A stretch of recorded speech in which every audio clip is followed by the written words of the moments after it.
Good afternoon, everyone. Today, the topic of our lecture is the fundamental principles. So, in radiobiology, there are some of the fundamental principles that we should need to be very, very aware of. So, why they are important? क्यों ज़रूरी है हमारे पास fundamental principles? कुछ principles है जिसको हमारे पास जो है नॉलेज होना बहुत ज़रूरी है, क्योंकि कि radiations are very very hazardous. So for that case radiation क्या ऐसे असर करती है, ख़ास तौर पे जो हम रेडियो बायोलॉजी में पढ़ रहे हैं कि टिश्यूज़ में क्या क्या वजूहात है, what are the factors that are very important that we should need to know as a health care worker, ख़ासतौर पे रेडिएशन वर्कर के हमें पता हो कि उसको हम देखें और ख़ुद को भी और पेशेंट को भी बचा सकें. इस लेक्चर के आउटकम्स में हमारे पास क्या होगा कि the first thing will be introduction to fundamental principles, and then law of Bergonie and Tribondeau, and then followed by that there are some of the physical factors that affect the radio sensitivity. So there are two factors. One is called the linear energy transfer, it's LET. The other is called RBE, which is relative biological effectiveness. And there is another concept, we call it the protraction and fractionalism. So all of them will be discussed in really detail. In radiobiology, we study a lot of things, starting from the radiations, the effects of the radiations on the biological side, particularly concerning the cellular level, molecular level, cellular level, then to tissue level, then overall. Then there are different concepts in it, और वो concept जो है वो बहुत ज़रूरी इस वजह से है क्योंकि हमें आइडिया हो कि हमारे पास रेडिएशन मामला कैसे ऐसे अफेक्ट करते हैं जो बहुत ज़्यादा हमारे लिए कंसर्नेबल है. Excuse me. सो कुछ human cells are more sensitive than others. So we are having plenty of the human body is having plenty of the cells and different types of the cells. So there is a term, we call it the radiosensitivity. By radiosensitivity we mean that the radiation effect on different cells at a different rate. ख़ास तौर पे कुछ हमारे पास जो sales है वो बहुत ज़्यादा सेंसिटिव होते हैं compare to the other one.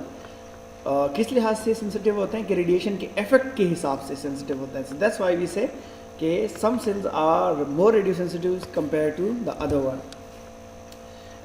Such tissue respond more rapidly to low radiation doses. खास तौर पे high doses are very very hazardous, but at low level because we are radiology में और न्यूक्लियर मेडिसिन में we are using a very low quantity of the radiation. उसमें ये मामला है कि फॉर एग्जांपल अगर रेडिएशन डोजेस लो भी हो फिर भी कुछ टिश्यूज़ हैं जिन पे असरात होते हैं. So that's why it's very important कि ये कॉन्सेप्ट हम बिल्ड करें और हमें पास नॉलेज हो इस बारे में. There were two French scientists, they described a law. There are two factors to it. One, they discussed that there are some of the physical factors and then biological factors. By physical factor, the physical factors are the factors that are actually, they are not biological at all. Biological are the one that they are living, and physical are something that is related to the physical phenomena. So there are two factors, physical and that of radiological.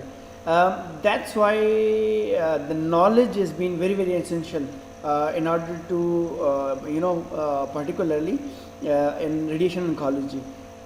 Radiation oncology नहीं, सिर्फ radio biology में बहुत ज़्यादा important है ताकि हमें idea हो कि पर्टिकुलर जो हमारे पास फैक्टर्स हैं वो उनका असरात और उनकी चीज़ें जो है रेडिएशन के असरात होते हैं कुछ फैक्टर्स को लेके. सो दैट्स वाई हमें आइडिया होना चाहिए. दूसरा ये है कि ख़ुद को बचाने के लिए और पेशेंट को बचाने के लिए वो चीज़ें हमारे जहन में याद होनी चाहिए. There are potential effects of the low dose radiation exposure. So that's why we should to be more concern. Detail में हम ज़रा law of Bergonie and Tribondeau पढ़ते हैं. Law of Bergonie and Tribondeau, they were the two French physicist scientists. The name was Bergonié and then Tribondio. In 1906, they have theorized that what is radiosensitivity. Basically, they described radiosensitivity. So by radiosensitivity means sensitivity of tissues toward the radiation. That's what we mean. So basically this is a function of the metabolic state of the tissue irradiated.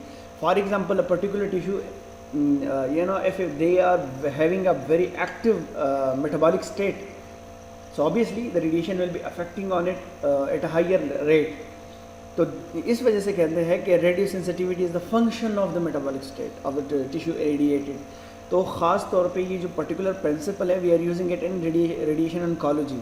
जो radiation oncology है जिसको हम radiotherapy कहते हैं, उसमें हम ये concept ऐसे इस्तेमाल करते हैं कि कुछ जो हमारे पास ट्यूमरल टिश्यूज़ हैं, ट्यूमर टिश्यूज़ हमेशा याद रखें कि they are having a higher metabolism compare to the rest of the around tissue around it. So issue ये है कि when we are giving the radiation, so the radiation will be having effect on the tumor. So बाकी जो tissues है they will not be affecting by it because कि उनकी radio sensitivity जो है वो कम है. So इस वजह से it is a function of the metabolic state of a tissue irradiated. एक और definition में इस law को तो law of Burgonian Tribonian कहते हैं. Later on it's being explained और ख़ास तौर पे verified by many of the scientists, and they said कि radio sensitivity of a living tissues varies with maturation and metabolism. So there are two things which are important. One is maturation. By maturation we means how much a particular tissue or cell is mature enough. Means the fetus will be having the radiation will be having more effect on the fetus compared to the adult one. So ये maturation में आगे की कोई जो या इसके example ये है कि हमारे पास जो bone marrow cells है उन पे इफ़ेक्ट बहुत ज़्यादा होगा कंपेयर टू दैट कि हमारे पास बोन सेल्स है या मसल सेल्स है. तो जितने टिश्यूज़ या सेल्स हमारे पास मैच्योर होंगे वो उस पे जो हमारे पास असरात है मतलब रेडिएशंस की, they will be having less. दूसरा ये है कि metabolism. So where there is a higher metabolism there will be high radio sensitivity of those tissues. So now describing and explaining that the original जो हमारे पास the function of the metabolic state, it's been now elaborated into कि radio sensitivity of a living tissues varies with the maturation rate of the metabolism. This is a very very interesting law in radiobiology because it has explained a lot of things. Like for example, we'll have to protect the gonads compared to the other tissues first. Why? Because the gonads are carrying hereditary information. So those sperms in oogonia means eggs, if they are being damaged, obviously there will be effect, there will a lot of effect. तो इस वजह से हमने जो radiology है उसमें आपको पता है कि गोनेडल शील्ड हम यूज़ करते हैं, थायराइड शील्ड इस्तेमाल करते हैं. Why do we use these? It's because कि हमारे पास जो ये लॉ है इट एक्सप्लेन्स के कौन से टिश्यूज़ हमारे पास ज़्यादा रेडियो सेंसिटिव है compare to the other ones. That's why there are plenty of the applications of it in radiation oncology.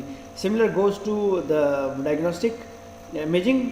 For example, fetus is more sensitive to radiation exposure than the adult one. So for that case, we need to protect the fetus.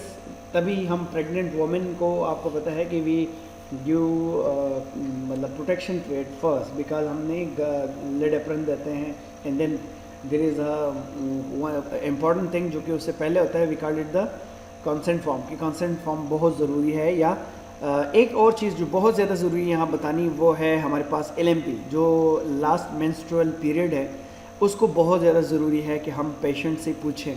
इसको हम बड़ी detail में आगे जाके आखिरी कुछ chapters हैं उनमें पढ़ेंगे कि जो लास्ट मेंस्ट्रुअल पीरियड है from a woman having an age from 14 to that of 45 or 55 or 60, उनसे हम पूछते हैं कि when did they have the last menstrual period, because it's important in order to know कि possibility है कि एक तो egg production में हो सकता है इशू, दूसरा egg production में ये है कि egg को अगर मिल जाए so then there will be an issue. दूसरा ये है कि अगर fetus हो सकता है कि pregnancy हो जाती है, so इस वजह से बहुत ज़रूरी है कि ये चीज़ें हम पता करें. ये फीमेल में बहुत ज़्यादा ज़रूरी होती है. Okay, then there are physical factors that affect the radio sensitivity. So हमारे पास जो फिज़िकल फैक्टर्स है और जो फैक्टर्स हमारे पास ऐसे फैक्टर है कि एक्चुअली ये हमारे पास अफेक्ट कर सकती है रेडियो सेंसिटिविटी को. सो एग्जांपल ये है कि for example one tissue irradiated determined principally bye amount of energy per unit mass. Dose measured in rate, this is actually absorb dose. कि फॉर एग्जांपल एक ख़ास टिश्यू है, उस टिश्यू में जो कितनी एनर्जी डिपॉजिट हुई है पर यूनिट मास, ये बेसिकली हमें बताती है कि एक टिश्यू जब इरिडिएट होता है, फॉर एग्जांपल अगर हैंड को ले, हैंड में मसल्स है, तो अगर वो जो पर्टिकुलर मसल है पर यूनिट मास के हिसाब से कितनी एनर्जी उसमें डिपॉजिट हुई है।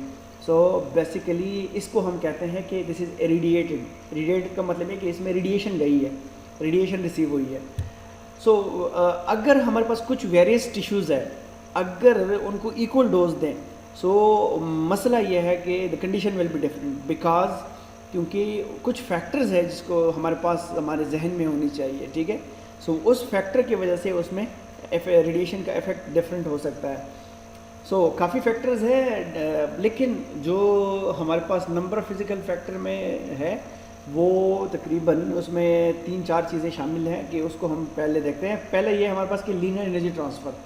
सो ये क्या चीज़ है, नेक्स्ट हम पढ़ेंगे डिटेल में। Relative biological effectiveness and then protection and that of the fractionalism. Linear energy transfer हमारे पास जो है, इसका आप देखें, linear energy transfer is the rate of the energy transfer from the ionising radiation to the soft tissue. For example ionising radiation आके जब गुजर रही है from particular tissue, so how much energy is transfer to that particular tissue, इसको हम कहते हैं LET, linear energy transfer.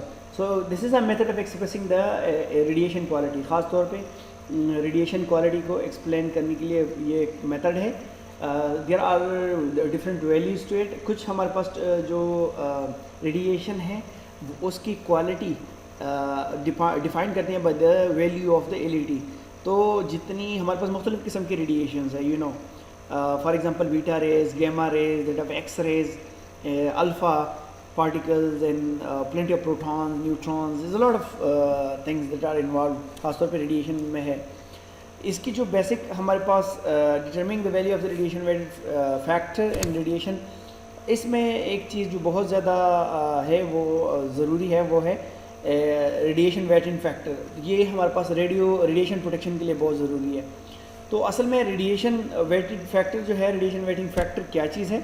सबसे पहले इसका डायमेंशन नहीं है। क्योंकि डायमेंशन इसका क्यों नहीं है? क्योंकि अगर आप डोज पे डिवाइड कर देते हैं तो उनका जो कॉमन कुछ आपको पता है कि डायमेंशनलेस फैक्टर किसको कहते हैं? Dimensionless factors are those one जिसको सिमिलर अगर क्वांटिटीज़ पे आप आपस में नॉमिनेटर डिनोमिनेटर में डिवाइड करते हैं तो उनका जो यूनिट है आपस में से क्रॉस हो जाता है। जब क्रॉस हो जाता है तो इस वजह से हम इसको कहते हैं कि it is a dimensionless factor या क्वालिटी, चीज़ है, क्वालिटी और क्वांटिटी और बड़े बड़े, ख़ासतौर पे डायमेंशनलेस फैक्टर। सो अब ये है कि to obtain equivalent dose from the absorb dose, basically ये है क्या, एब्जॉर्ब डोज और इक्विवेलेंट डोज की कॉन्सेप्ट यहाँ पे आ जाती है। और वो हम आगे जाके अब बड़ी डिटेल में एक स्लाइड में पढ़ेंगे कि हमारे पास हम अगर एब्जॉर्ब डोज से इक्विवेलेंट डोज निकालते हैं तो आपको पता है जो एब्जॉर्ब डोज है वो भी हम एवरेज करते हैं एक पर्टिकुलर टिश्यू और आर्गन। अब चीज़ क्या है कि absorb dose and that of the equivalent dose, both of them are the radiation doses. The doses are having the similar, for example gray है या रेड है या रिम है। सो अगर rad 100 rad divide by 200 rad, so the rad divide by rad is actually something which will be giving us a dimensionless factor.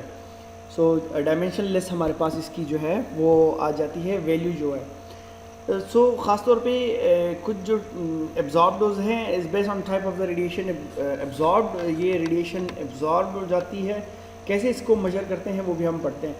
कुछ हमारे पास material है they are having a high LET, for example हमारे पास alpha particles हो गए and that of the protons.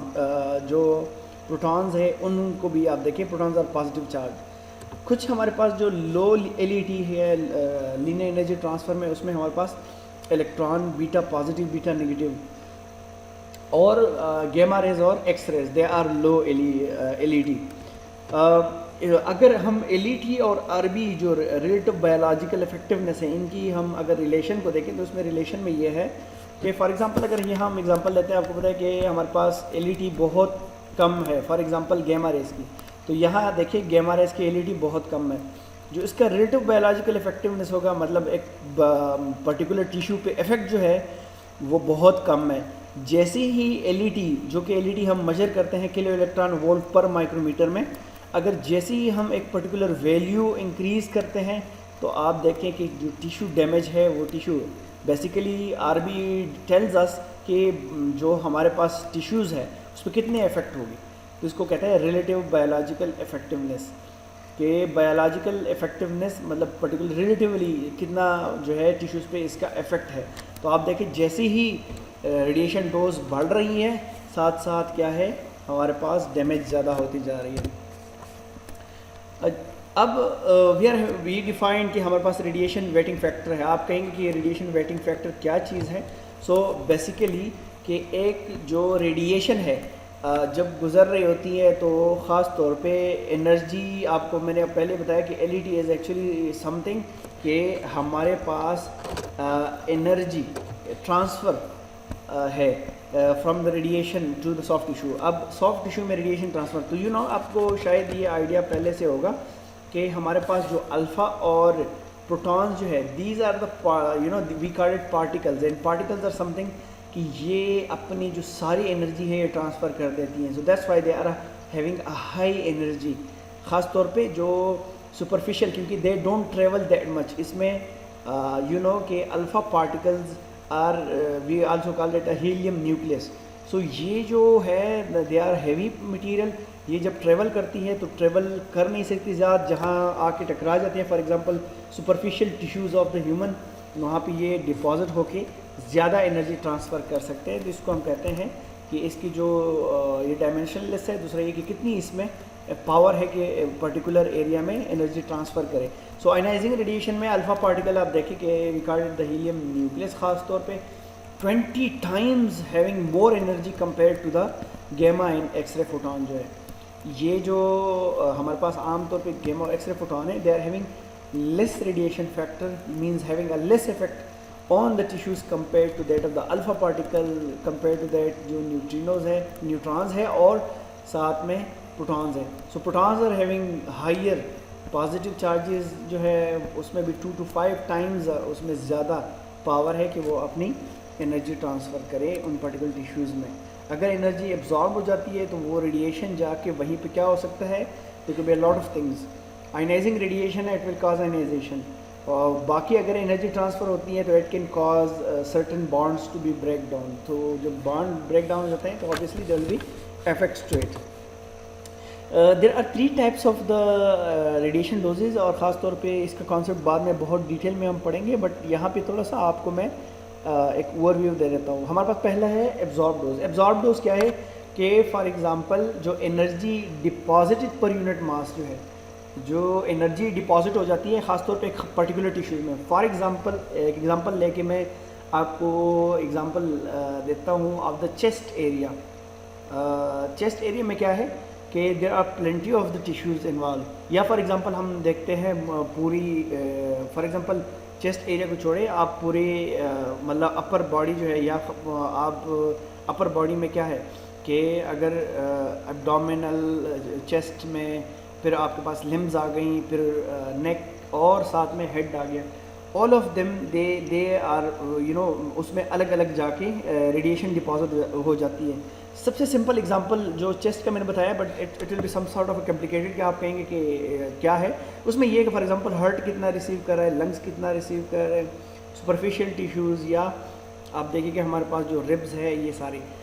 But I will give an example of the tissues के। For example अगर नेक से ऊपर हेड एंड नेक एक्सरे हो रहा है तो ख़ास तौर पे जो आयरस है या लेंस जो है, जो लेंस कितना हमारे पास रेडिएशन रिसीव कर रहा है, या थायराइड ग्लैंड्स कितनी रिसीव कर रही है, या नेक कंपेयर टू द हेड कितना कर रहा है। सो एक्चुअली जितनी एनर्जी जो है पर यूनिट मास एब्जॉर्ब होगी, इसको हम कहते हैं absorb dose. The quantity of radiation absorb by a body measured usually in grays, और ख़ास तौर पे इसका जो यूनिट है ये जाउल पर केजी है। अब ठीक है, वो तो हो गया एब्जॉर्ब डोज, कितना डोज एब्जॉर्ब की है। अब इस डोज का बॉडी पे क्या असर होगा, इसको हम कहते हैं इक्विवेलेंट डोज। तो इक्विवेलेंट डोज हमारे पास क्या है कि कितनी बायोलॉजिकल डैमेज हुई है लिविंग टिश्यू को as a result of the radiation exposure. Radiation exposure हुआ है एक पर्टिकुलर एरिया पे और डैमेज कितनी हुई है, तो ये हमारे पास है इक्विवेलेंट डोज। अब आती है बात, ये बहुत मैं सिंप्लीफाइड बता रहा हूँ आपको, फिर इसकी बड़ी डिटेल्स है कि इसमें यूनिट्स क्या है और सारी चीज़ें। Now welcome to the effective dose. Effective dose क्या है, ये जो फार्मूला आप देख सकते हैं कि this is the effective dose in sievert. Sievert is the unit of the effective dose. ये क्या है कि the sum of the equivalent dose HI, the sum of the equivalent dose multiply by the tissue weighting factor. Similar goes to radiation weighting factor के radiation weighting factor में ये था जो अभी पिछला हम देख चुके हैं कि एक पर्टिकुलर टाइप ऑफ रेडिएशन जो है वो कितनी इसकी पावर है, इसको हम कहते हैं weighting factor. Similar goes to the tissue कि एक पर्टिकुलर टिश्यू जो है, आपको पता है कि रेडियो सेंसिटिविटी की बात यहाँ आ जाती है। For example thyroids are very very radio sensitive compared to the muscles of the neck, and compared to that जो वेसल्स ऑफ द नेक है they will be are also some sort of radio sensitive compared to the rest of the muscles. अगर हम bone marrow की बात करें तो bone marrow are very very radio sensitive compared to the bone itself, जो cortical bone है या उसकी जो मसल्स है आउटर जो उसके इर्द गिर्द है, या लेगामेंट्स वगैरह। So that's why effective dose जो हमारे पास है that is measured in sievert, it's the sum of the equivalent dose multiplied by the tissue weighting factor. So the summation of the tissue weighting equivalent doses each multiplied by the appropriate tissue weighting factor. इसका मतलब ये है कि sum of the equivalent dose, और ख़ास तौर पे जो equivalent dose ये निकलते हैं ये एक particular absorbed dose से निकलते हैं। absorbed dose का मतलब क्या है? absorbed dose का मतलब ये है कि for example एक जो हमारे पास हैंड है, हैंड में जो हैंड है, हैंड में कितना हमारे पास रेडिएशन इसको मिली है पर यूनिट मास के हिसाब से। फिर उसके कुछ रिलेटिव बायोलॉजिकल इफेक्टिवनेस में उनकी आपको पता है कि मसल्स और बोन्स की हम बात करेंगे तो उनकी जो टिश्यू वेटिंग फैक्टर है वो हम उसके साथ मल्टीप्लाई करेंगे, उनकी एक वैल्यू आएगी। So it will become as an equivalent dose for that hand. अब 4 आर्म का हम देखेंगे तो 4 आर्म का हम कैलकुलेट कर लेंगे। Similar goes to the thyroid, अगर हम थायराइड का देख रहे हैं या चेस्ट एरिया या नेक या हमारे पास हेड में फिर हमारे पास आइज़ आ गई, और आइज़ के में ख़ास तौर पे हमारे पास जो लेंस ऑफ द आई है वो बहुत रेडियो सेंसिटिव है। तो एक एक टिश्यू को लेके पर यूनिट मास के हिसाब से उनमें जो डैमेज हम देखेंगे उसको लेके द सम ऑफ का मतलब ये है कि फॉर एग्जांपल सम ऑफ का मतलब ये होता है कि द 4 जो हमारे पास हैंड रेडिएशन डोज ख़ास तौर पे प्लस उसमें 4 आर्म का आ गया, प्लस उसमें आ गया हमारे पास नेक, फिर नेक के अंदर हमारे पास आपको पता है कि द अदर टिश्यूज़।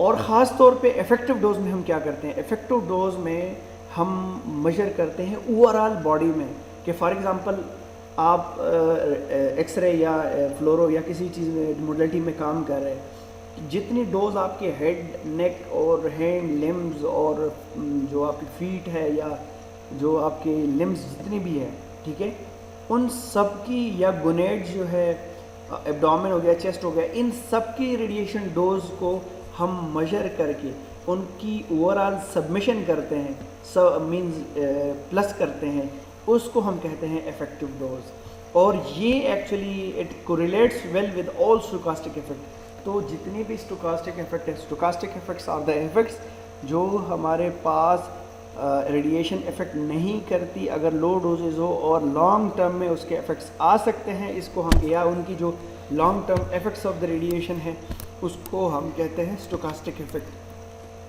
सो ये जो इफेक्टिव डोज है ये बहुत ज़रूरी है ख़ास तौर पे स्टोकास्टिक इफेक्ट्स को मेजर करने के लिए।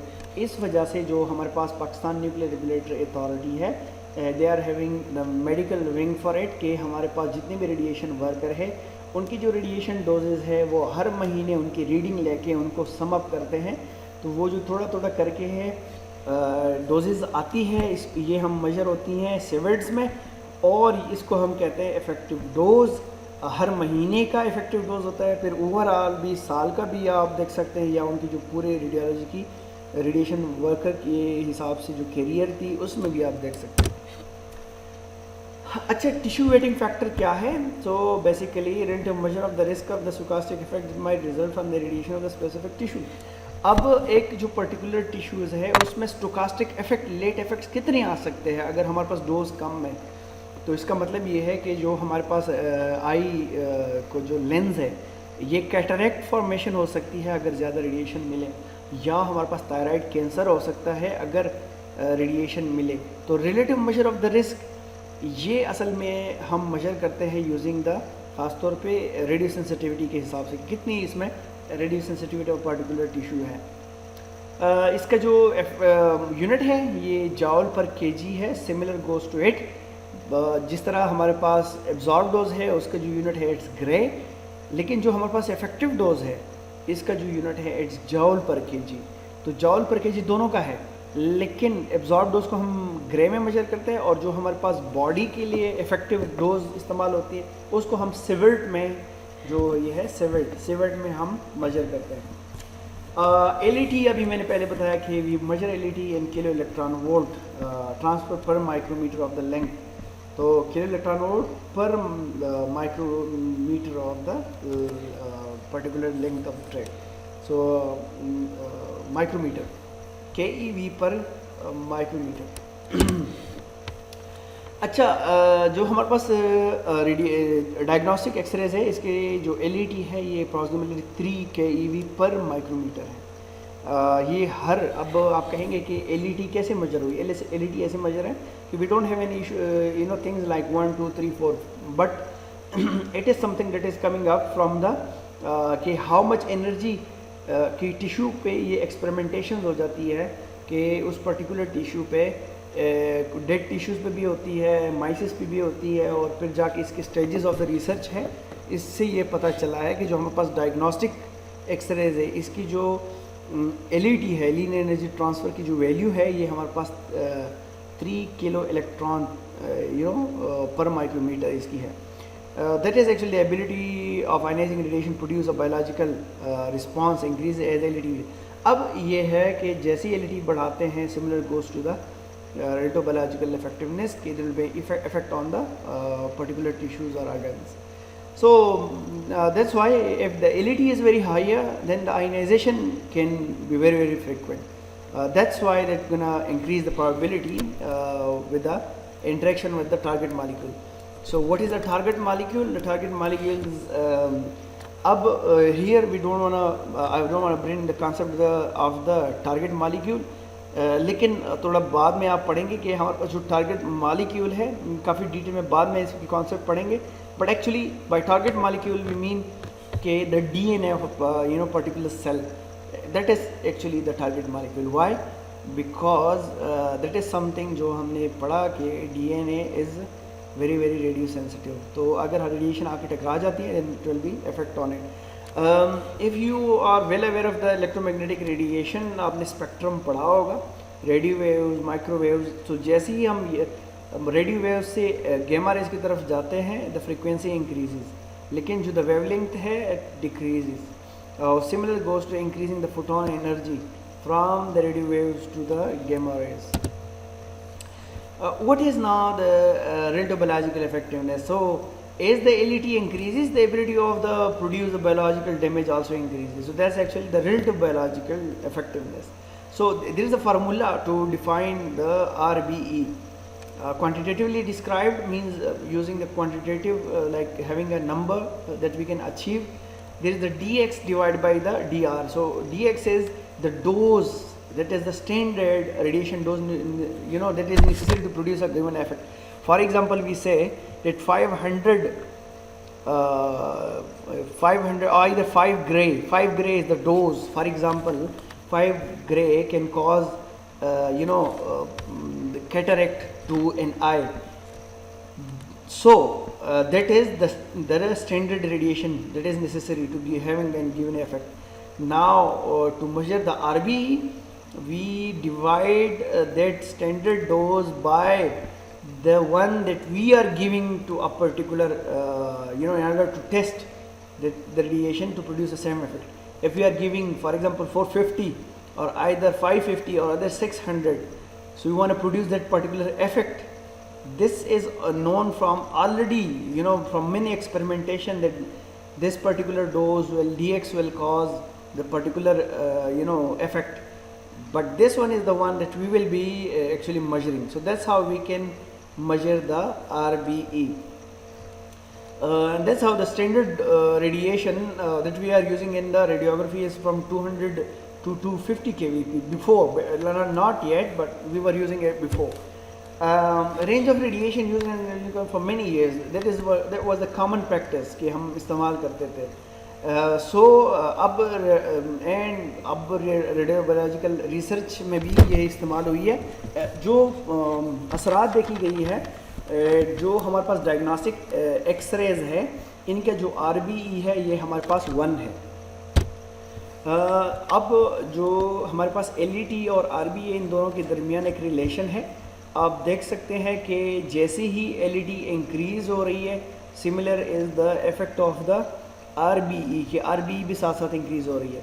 और मैंने आपको बताया कि how do we measure these two are being measured by the not we haven't give these value by ourselves, but these are the research based values जो हमने अचीव की है. कि for example cobalt 60 gamma rays अगर हमने इस्तेमाल की है तो कितनी एनर्जी ट्रांसफ़र हुई है, इस 0.3. इसका इफेक्ट बॉडी पे कितना है, सो 8.9 डायग्नोस्टिक का देखा है. And then going to the higher particles, जो कि इसके रेडिएशन टाइप बहुत हाई है, इतनी ज़्यादा डिपोजिशन करती है और इसका इफेक्ट भी बॉडी पे या टिश्यूज़ पे बहुत ज़्यादा होता है. So radiation to which have lower LET than diagnostic X rays have less than 1 RBE. इनका LET कम है, उसका RBE भी कम है. Higher LET will be having higher RBE, so the relation is actually directly proportional to each other. Then there is a concept we call it the protraction and the fractionalism, particularly radiation delivered over a long period of time rather than quickly. खास तौर पे why do we consider this particular concept? The concept is basically कुछ radiation oncology में, like radiation oncology में क्या है कि we are giving radiotherapy to a particular tissue. ख़ास तौर पे they are having tumours, particular tumours या कैंसर जो पेशेंट्स हैं, उसमें क्या है कि हम ये भी कर सकते हैं. फॉर एग्जांपल कंसल्टेंट एडवाइजेस के इसको 5 grey dose they. If you give 5 grey, yes there will be effect on those tissues and the tissues will be dead, but the issue will be with the rest of the normal tissues that are around. For example brain tumor है, brain tumour तो बिल्कुल superficial तो होता नहीं है, it is within the brain. So अगर हम कोई ऐसा तरीका देखें जिसमें हम इकट्ठे डोज के बजाय थोड़ा थोड़ा करके डोज को हम for longer period of time देखें, उसका इफेक्ट वैसे ही होगा जो हम क्विकली दे रहे हैं.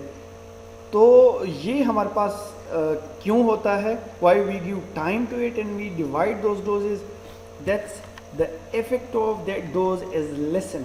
ये जो इफेक्ट ऑफ द डोज है वो कम हो जाता है, या time of A radiation is lengthen, और जो डोज कम हो जाता है, टाइम ज़्यादा हो जाता है, क्योंकि हायर डोजेज कुछ रिक्वायर्ड होती है ताकि हम सेम इफेक्ट को हासिल कर सकें.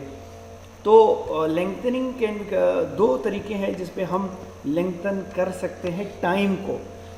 why we are interested in lengthening the time and dividing that particular dose? It's because of the fact कि हम टाइम देना चाहते हैं बॉडी को ताकि वो खुद को रिपेयर और रिकवरी करे इस दौरान.